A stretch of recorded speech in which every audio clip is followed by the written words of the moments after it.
Hello and welcome to the Minds on the Frontline Podcast. I'm Jeff Lassers, one of the Minds on the Frontline Podcast hosts.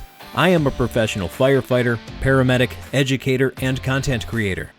My co-host today is Mike Matter, a firefighter, paramedic, and peer support team leader. Today's episode explores the personal side of policing, including the balance between service, family, and mental health. Our guest is Lieutenant Lindsey Thompson from the Washtenaw County Sheriff's Office, Police Services Division. Lindsey is a mother who began her law enforcement career later in life after working in other fields. In this conversation, Lindsey talks about navigating postpartum depression, the weight of cumulative trauma, and the additional challenges women face in male-dominated fields. She also reflects on the difference between big T trauma and micro traumas, and she explains why transparency in leadership and proactive mental health care are essential for reducing stigma and fostering resilience.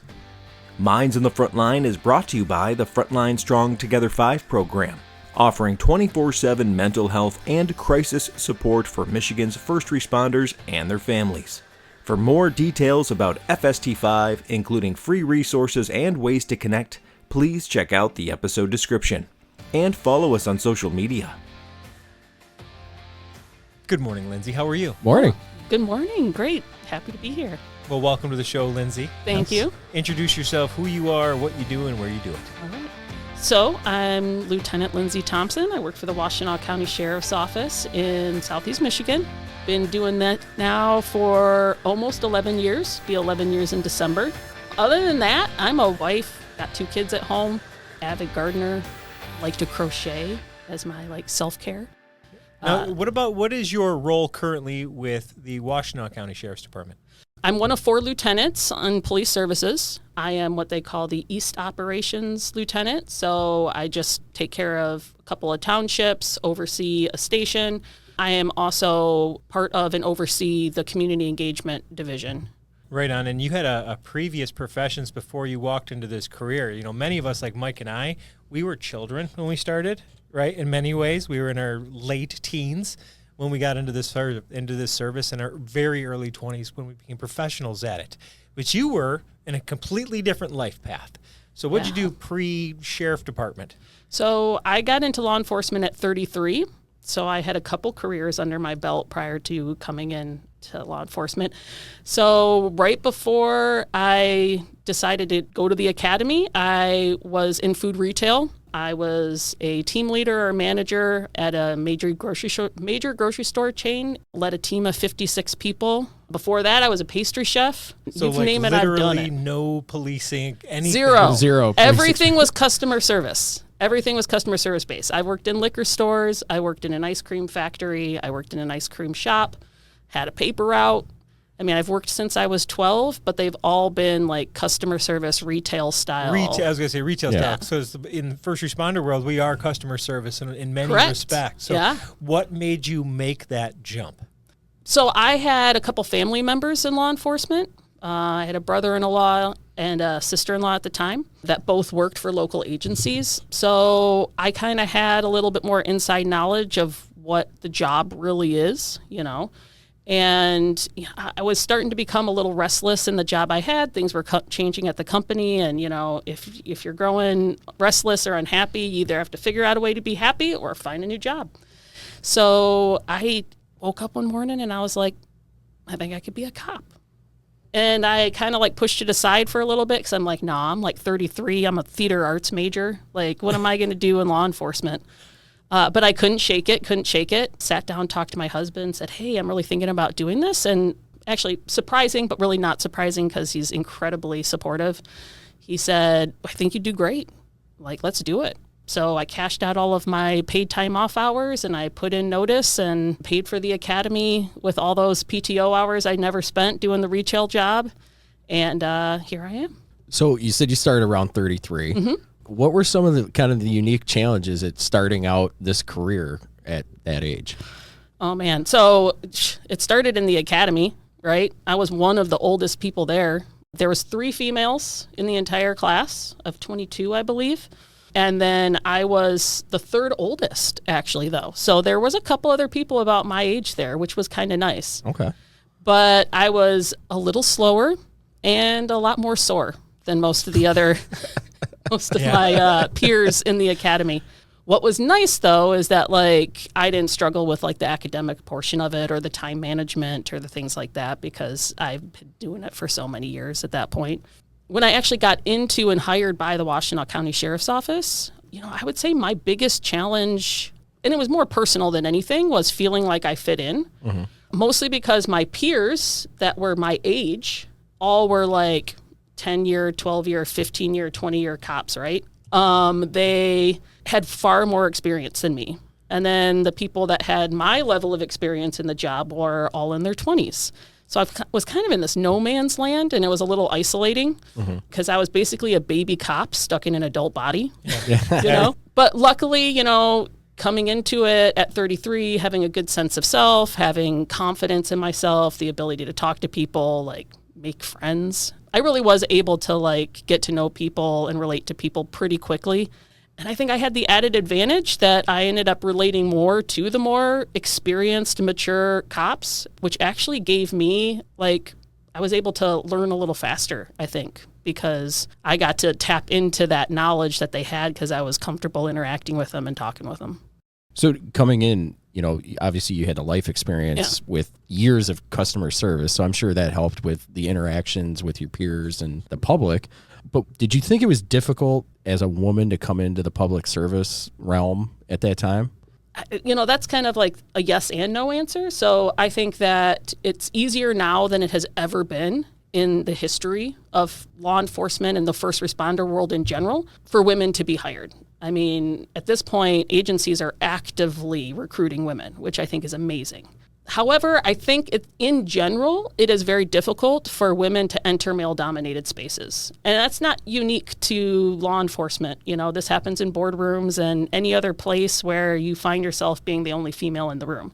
And let me be clear, my agency is awesome. At no point in my career thus far have I felt like I've been treated differently or discriminated against because I'm female. So these are like more general feelings. Yeah, the nice thing is you're giving us an opinion based on best case scenario and still expressing the difference you're experiencing this. And it's really multiplying on each other. Your age didn't make it easier on you physically. Right. It made it easier on you mentally. You probably were less stressed out than others because you're like, oh, no, this isn't a real problem. In your 20s, exactly. A real problem is so much different than in your 30s. Listen, I wasn't too concerned, like, how many people liked me per se, right? Yeah, I wanted to make friends because these are coworkers, these people I'm going to be with. But it wasn't that I didn't care if people liked me. I just knew eventually people would, right? I would find people that I could relate to. You seem like the kind of person's like, I just need to do my job, do it well, and everything falls into place. Exactly. Yeah. But, I think for women in male-dominated spaces, where it's more difficult is that there's an added layer of stress. It takes more resilience. It takes a little more mental fortitude.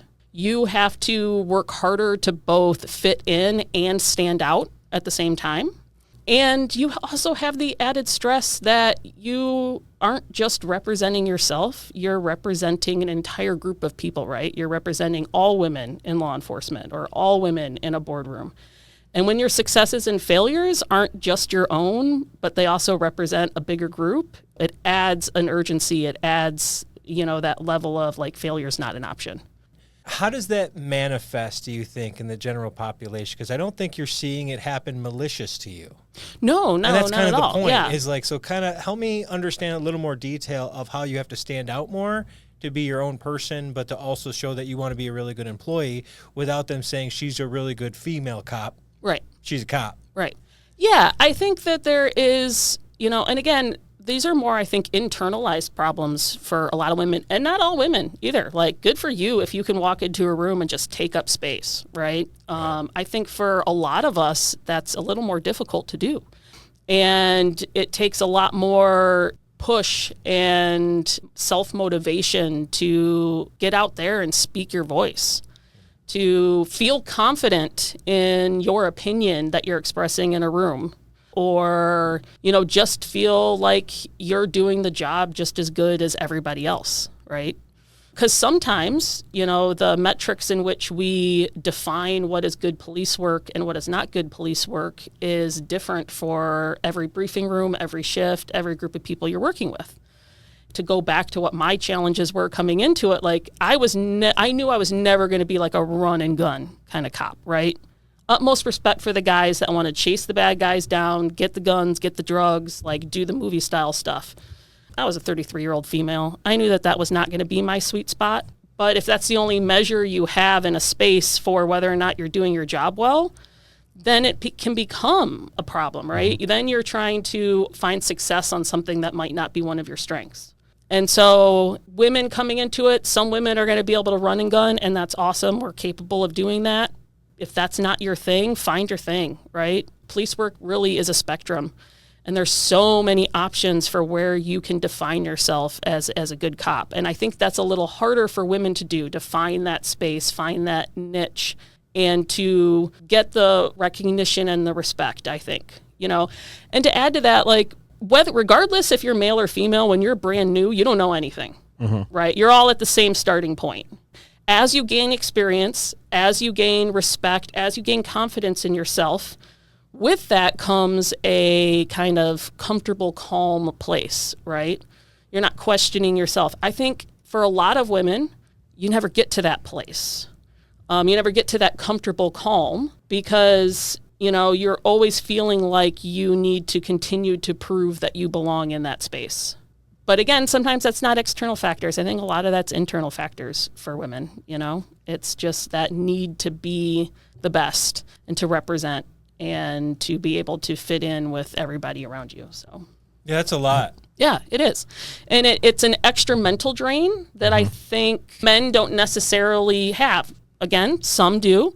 I don't want to make blanket statements here, right? And certainly men and women of, minority groups that are in law enforcement that aren't as represented as well face similar issues, right? They come in and they're representing not just themselves, but a group of people.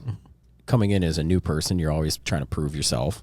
Not only that, I think, you see it a lot when people get promoted. Yeah. When you get that new promotion, you're sitting there and you want to make yourself go, all right, I want these people to follow me. You're constantly throughout your career trying to prove yourself. There's always that pressure or that stress that's on you to be who you want to be and everybody wants you to be. So, but with you, there is that added extra, for sure. Let's face it, everybody who becomes a first responder tends to be a bit of a type A personality, right? Yep. You tend to be a little bit of a bull in a china shop in a lot of, settings that you're in. You come in with a confidence, you want to take charge. Sometimes it's a little hard to follow, right? Yes. To be a follower, right? And again, just because of society and history and cultural norms, it's a little bit more difficult for women to stand out in those settings because it just takes extra energy. It takes... Because traditionally they weren't. Yeah. And it's in the background, right? It's like those apps that run in the background on your iPhone, and then it's slowly draining your battery. Well, that's what it's like, right? It's not even on a conscious level sometimes, but I think females or other, less represented people in law enforcement or other first responding jobs have that app running in the background at all times that slowly drains their battery faster than maybe their coworker sitting next to them who has the same experience and the same confidence and the same voice as they do, right? But you just have a little something extra that you have to deal with. Yeah, and I feel like you're not just expressing the female side of it. I see this with people that enter in after their 30s or even their 40s, and there's that extra. But what you are saying as well is that everybody has this looming, are they going to cut it at this agency thing? It's already stressful. People have so many reasons they may screw up and whatever else, or just try to fit in, and knowing that there's also another added layer of what you're having to deal with as a female certainly would make it tough. What makes it even tougher is when you choose to have a family. Yeah. And when my wife and I chose to have a family, she didn't have to take time off of her job. I didn't really have to take off of mine. But if you're a female officer, this is not quite possible at some point. So let's Correct. get into that part. And then, unfortunately, you experienced some postpartum. So walk us into those two things and then interacting with your profession. Yeah, having kids as a cop is hard in general, but being the one that has to have the kid and carry the kid and grow the kid, yeah, that's even more complicated. Because the truth is, it's going to sideline you for a year. Even if you work in the most progressive of agencies that it's going to give you all the grace, right? Like I didn't have any issues in any of my pregnancy where I worked, right? They gladly offered me a light duty assignment so I could continue working. I've got decent sick leave, so I was able to take some good time off. For my first pregnancy in 2019, I actually ended up coming off the road a little sooner than I had planned because I had like a health thing that happened and it just ended up pulling me off the road sooner. And so I ended up coming off the road at like 11 weeks. And so I spent a very long time in light duty and then ended up taking 5 months off for my leave. And it takes you out of actually doing the job. You're not doing investigations. You're not out pushing a car. You're not interacting with people. I mean, I had the benefit of learning some things that I didn't learn before, but still, you're not doing the job that you really want to be doing. So that's hard on you personally. It also takes away from your experience, right? It takes away from when you do go for those promotions or you do want to go for those specialty teams, or if something pops up while you're on light duty, it can be difficult to navigate that. And then you're also watching all of your coworkers out there doing the thing, right? We all trauma bond. Part of the camaraderie is being out there and doing the things with everybody else. And you're kind of sitting back listening to the radio going like, man, they're getting to have all the fun. Yeah, and here I am like filing this paperwork. You weren't expressing your purpose. Yeah, right. Mike and I were talking about this with moral somebody. injury. Yeah, Yes. You feel like you're not, your purpose and your profession were not meeting and intersecting. Right. And you're like looking at it intersect over there. Yeah, but then at the same time, you have these feelings of guilt for having these thoughts, right? Because here I am, like this, I chose to do this. I want to have children. I am blessed to be able to have children.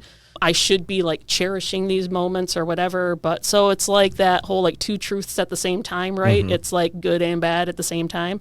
I think for me, where it really became hard was when I came back to work after taking the time off. So like you have the baby. If you have kids, you know it changes your life overnight in ways that absolutely nobody can prepare you for, both in amazing ways and horrible ways and everything in between. And I experienced, I think, the normal amount of like isolation and anxiety and depression that I think every woman and probably every man, new dad experiences in those first couple of weeks that you are a new parent, right? You don't know what you're doing. You're not sleeping. Yes. Your body's adjusting. Yep. But women have the added perk of hormones that can impact you both mentally and physically for up to a year postpartum, right? There's a reason why other countries in this world like put you off for a year. There's that option, right? Because a lot can happen. Yeah. And again, like I was very blessed to have 5 whole months that I could be off. And I enjoyed those 5 months and I felt great and ready to come back to work when those 5 months were up. And I got back and things were good for a minute. And then that first time that I got held over on a run and I couldn't get home to put my baby to bed. Okay, all right, fine. I dealt with it. But then it happens again. Then it happens again.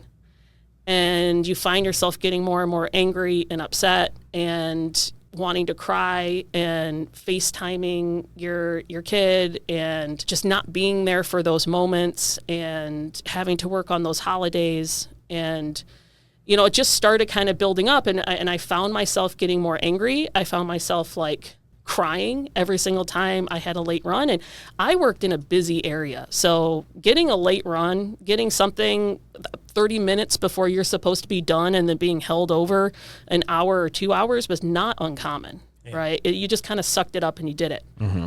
But I couldn't suck it up. It was really difficult. And my anxiety around getting hurt drastically increased. Suddenly, it's not just about me, right? Suddenly, running code to some dangerous call was fun at one point. And now it's like, oh man, like, what if something happens? Like, what's going to happen to my kid? And, you know, those things you never thought of before start to weigh on you. And that didn't just manifest at work. You know, I carried it home, because when I was at home, I got mad at myself for not being my best at work. I felt like I was failing on both sides, that I wasn't fully present for my family because I was thinking about the things I didn't do at work or the things I did wrong. And then I was failing at work because I was thinking about what I wasn't doing at home and wanting to be home and not wanting to be at work. I didn't know how to express that in any ways but just being mad, you know. So God bless my husband during that time, because I was snippy.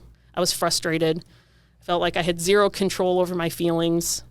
And what ended up driving me to get help was I unfortunately had 2 infant deaths in my first couple weeks back from postpartum. Talk about timing. Yeah, 2. Both of which were safe sleep accidents. And so the first one, unfortunately as well, was pretty much the exact same age as my kid. Ugh. And she had like this head of curly hair, exactly like my kid, right? And so I couldn't help but kind of put my kid in that place. And when we were at the hospital, I remember having to like take a break and go to the bathroom and get myself together, because I just wasn't, you know, get that professional face put back on. But really when it hit me was when I got home that night, and my kid was already in bed and asleep. And I remember going into her room just to make sure she was breathing. And she was fine. And I left and I stood at the door and I couldn't leave. I went back in the room to check she was breathing. And I probably did that 10 times in like 5 minutes. Is there a blanket too close? Did a stuffed animal fall in there? Did I see this right? The anxiety that something could go wrong, would go wrong, that, I don't know, like a crib bumper from the 1970s would manifest in the crib and smother my baby. Like, it was completely ridiculous, because I was a safe sleep, like I was militant about it. Like, my kid wore a sleep sack and slept on a prison mattress. I remember you know this. What I mean? Put them in the box. Oh, Nothing there. Nothing there, Yep. right? Yep. But even though my logical brain could tell me, hey, like, everything's fine, like, something in me could not let it go. And I had a moment where I was like, this isn't right. Like, this is too much. It was around that time that I realized, like, there's more going on than what I can handle. And so at that point, I just ended up going to like my regular doctor about it, and they got me help, and I ended up getting on some medications that were really helpful and made me realize that, you know, I probably needed those meds prior to even getting pregnant. But it was, you know, a game changer at that point. And I would say, like, things got astronomically better. I think we talk about it a lot, and I'm glad you touched on it, is the first responder you are before kids is not the first responder you are after kids. A lot changes. You know, going to those runs, before it was just about you. Now it's about your kids or whoever's at home and those types of things. And even the pediatric runs, before you had kids and after kids, it's a game changer, because like you talked about, there's those hooks where all you want to do is go home. You want to make sure your kid's okay. And then now all you focus on is that. And it happens to all of us. I mean, like my son right now, you're wearing a bike helmet. Yeah. You know, and he's like, well, none of the other kids are wearing bike helmets. Right. It's like, yeah, but I've also seen like 6 kids who've been hit by cars without a bike helmet. You're wearing a bike helmet. And it's all because of the different traumas and the different things that we see. And we've had earlier conversations about this. There's big traumas and then there's those micro traumas, right? How would you describe the big traumas and micro traumas? Like, define each of them, and then why do you think it's important to kind of address both of those? Yeah, so the big traumas are, you know, what some people call big T traumas, capital T. Those are your horrific car crashes. Those are your shootings and your homicides and, you know, the things that you see in television and movies that we show up to, right?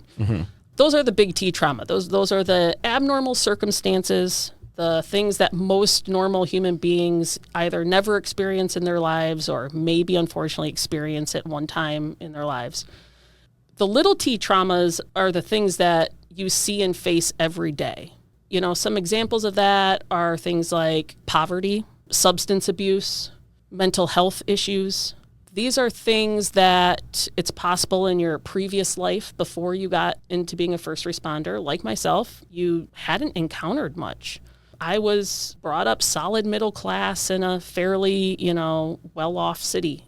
I wasn't naive to think that these things didn't exist, but they weren't in my bubble of experience and reality. And so getting into law enforcement and entering spaces that I hadn't been in before really kind of hit me hard, right? Seeing all the holes in our systems and the failures of our social safety nets and just the difficult lives that, some people are born into and have to face on a day-to-day basis.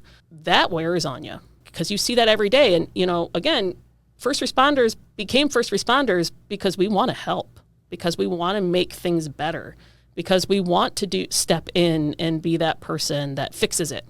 But the fact is these are problems much bigger than us. These are huge systematic problems, and I can't fix those alone. Mm-hmm. And I also have very little control on being able to navigate them with the other people either. And so you just watch that day in and day out, and that just builds up. Those are those like little traumas that don't get recognized, right? That tend to get ignored. And then, besides just like the life issues and systematic issues, even things like frauds, right? Fraud reports, like nobody's hurt, dead, or dying. You don't think of those things as traumatic experiences, but, part of being on light duty, I took desk reports sometimes. Some of the most distressing reports I took were 72-year-old, 82-year-old woman walking in or man walking in who just got defrauded out of, $85,000. You know what I mean? Yeah. Then it's all done in Bitcoin, and they wired stuff to Jamaica. And I know full and well that I do not have the skills or the resources to get this person's money back, let alone catch a bad guy, right? Because the bad guys are international, and it's well above my skill set or even the abilities of, local departments. And watching, people's lives get ruined in that way is hard. Yeah. So that's more like the little T stuff. But, it's important to address both. I think that we put a lot of focus on the big T trauma with, PTSD being something that people, know a lot about. And also I think it's sometimes a little easier to treat because you can acknowledge and recognize where things went wrong. Like things went wrong for me in this moment, in this thing that I witnessed or participated in. The little T stuff is more insidious, right? Mm-hmm. It builds up over time. It's a lot sneakier. Sneaks up on you, right? Yeah. It's like, it starts off as this little monster that just kind of keeps rolling and building up like a snowball effect the further you get into your career. And a lot of times you don't realize how much of a problem it is until you get way down the line. Way past the point of no return. Exactly. Yes. I think about it in the terms of combat sports, and I'm not a participant, I'm a fan, but I think about it in the way like boxers get treated. You can take a couple of heavy bombs and be he took that real heavy shot. But it's the 1,000 subconcussive punches to the head that really do their brains in over time. Right, yeah. And it's kind of that related of that one shouldn't hurt, but I had 50 of those today. Yeah. Together, they hurt. And, it's also, you end up being a witness to so much dysfunction, right? And a witness to other people's pain and other people's suffering. And again, we get into this job because we are helpers. I don't care how tough of a cop you are, right? A big, bad, I'm a tough cop, I like to get the bad guys. You didn't get into this job just for that. You got into this job because somewhere inside you have a soft spot for humanity. Mm-hmm. You have a heart to help people. And that starts to erode. That starts to get chipped away at. And it gets more chipped away at by the little stuff, the micro stuff every single day. It gets heavy and you start to lose faith in overall. Well, you see a lot of the bad, mm-hmm. right? So you lose sight of the good because you're almost immersed in that negativity. You're immersed in that bad stuff, right. Whatever it might be. You know what I mean? And we're just dealing with, you and I deal with a lot of destruction and some death, but they're dealing with actual people and malice. Yes. And a lot of times, not every time. Yeah. But there's people doing bad things. Yeah. It is very rare I'm meeting somebody on a good day. Right. Yes, exactly. We walk in, they're like, oh, thank God you're here. Yes. With you, they're like, they might say that, but it's in a much different, distressing way. Yeah. And a lot of times they're not saying that. A lot of times they're like, who called the cops? Right. We don't need you here. Yeah, exactly. Right. So knowing all of this, you have a very mature grasp of this, and you're also an officer at your agency, which means that you can lead people either uphill, downhill, or off a canyon, right? You can still lead them.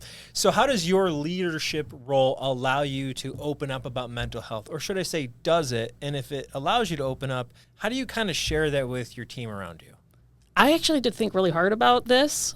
I actually look at it from the perspective of my openness about my mental health and my transparency and my honesty about who I am and what's happening with me is what has allowed me to be in a place of leadership.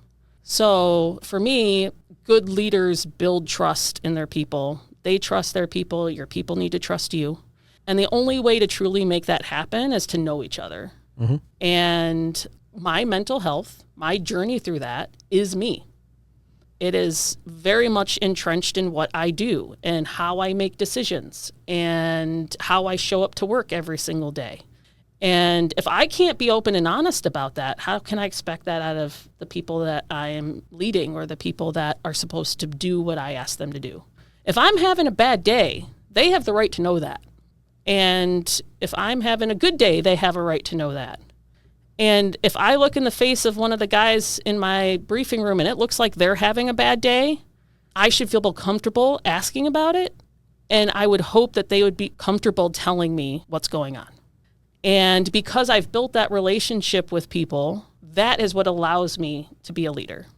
I mean, also, to put it simply, like when I walk into a room, people got to listen, right? So I can kind of choose what we're talking about. Yeah. Right? Yeah. I mean, plain and simple, you can either take it in or you don't. I hope that people find what I say has value. And I think for the most part that it does. But again, it's something that affects absolutely everyone. And it takes being able to talk about it, admit to it, and process it is what makes you a strong person. And so I want to model that behavior for the people I'm around. And you make it okay for the people that you're leading. You know what I mean? You open that space where it's okay for them to not be okay that day. Yeah. When you open it and go, yeah, I've had my issues, I've had my whatever, it makes it okay. And that's, ultimately that leadership role, your job is to take care of those people. Mm-hmm. Well, that's taking care of them, letting them be open, letting them be themselves to where you can have those conversations. So if you right now were speaking to a very young first responder, just starting out, thinking about getting into the world of whatever it might be in the first responder community, male or female, what advice would you share with them being in the first responder community, mental health? Get a therapist. Day one. Great advice. So I think that in general, police culture, first responder culture needs to make mental health and mental injury on the same level as like I blew my knee out when I was chasing somebody down. It needs to be just as easy to get the help and just as easy to walk into an office and say, this is what's broken right now. And to not fear that you're going to be looked down upon, that there's no shame in that. Part of that, I think, is creating a systematic change where having a therapist day one is the norm. And if not a therapist, you really just need to have somebody that you can talk to. But why I emphasize a therapist is because I do believe it needs to be somebody who's a professional, but mostly I believe it needs to be an unbiased third party. Oh, yeah. Because, listen, there's a lot of value in war stories and talking in a briefing room and making light of things and bonding with your coworkers. Like, that is therapeutic, and it is incredibly important. But to truly process things in a healthy way, you need a professional. And I like to use the analogy a lot about a box, right? Everybody has this box, and you can think about it in your brain or in your body, but everybody's born with an empty box. And as you grow, you're putting stuff in that box, experiences, thoughts, morals, ideology. You're just shoving stuff in this box. And this box is supposed to be organized. Things have a place where they're supposed to go in this box. Then you decide you're going to get into law enforcement. And you get into law enforcement and you come into this job and you already have stuff in your box. Some parts are a little messy, some parts are a little organized. But all the stuff that you're going to start to get on this job, you also have to put into that box. And what you're going to find is you keep filling it up. And before you know it, you're too tired to organize it, or you don't know where stuff goes. And so you're just throwing it haphazardly in there. And you keep telling yourself, I'll get to it later. I'll fix this later. Before you know it, your box is starting to break. So then you start slapping duct tape on there. And that's drinking. That's your relationships start to suffer. That's that feeling of isolation. That's depression. That's anxiety. You're taping it up, and you've got all these ways that you're trying to fix it, but it's not really fixing it. And then you're going to put that last thing in the box, and you never know when that's going to happen. That last thing that you put in is going to cause that box to explode all over the place. What a professional can help you do from day one is to take every little thing, everything that you're going to put in your box, and help you place it in the correct spot. Help you keep that box organized so that you can put more in there. Right. So that you can keep filling that box, and you're never stressing out one area of it, and it keeps you from using the drinking and the maladaptive coping skills and the things that we fall into in order to, ignore it, right? We think it's fixing it, but it's really not. It's making it worse. Right. And it's easier. Everybody knows it's easier to keep a space clean once it's clean. Mm-hmm. And to have to know where things go than it is to walk into something and have to pull everything out, sort it, reorganize it, figure out what stays, figure out what goes, and then put it all back together. Find somebody you're comfortable with, develop a relationship, because it takes trust. You have to find somebody, your first therapist might not be somebody you vibe with, right? And maybe in the beginning you only see them once a month, but establish a relationship. That way, when that big T happens or that little T builds up, you have somebody that's waiting in the background to help you put those pieces in the correct spots, I think that one of the great pieces of advice we've heard in this room is to treat it like your dentist. You don't see him all the time. You go to him when you got a problem, but you check in every 6 months. Yeah, exactly. Right? So what I hear you kind of saying is you're not recommending everybody go to therapy every week just because. Right. It's like have a professional you vibe with so you can lean on that professional healthcare provider when you need them. When I first became a cop, I had people say, you should have a lawyer on retainer. Dude, I have seen, there's been less need for lawyers by far than what there is a need for somebody to have a good therapist in this profession. Yes. Right? From the time you enter, go into the academy and through your entire job, keep your body in shape. Eat well and exercise. If you got to chase somebody down, you want to be, if you're going to get into a fight, you want to be able to survive and all of that. So we emphasize training our bodies. Why are we not emphasizing training our minds? Absolutely. These are not inherent skills that we're born with doing, right? No. And first responders are doing jobs that the average person does not have to do. We see things that the average person, maybe is unfortunate enough to see once in a lifetime, twice in a lifetime, right? But for some cops that especially work in busy areas, you could see big T trauma stuff twice, 3 times in one 12-hour shift. Yep.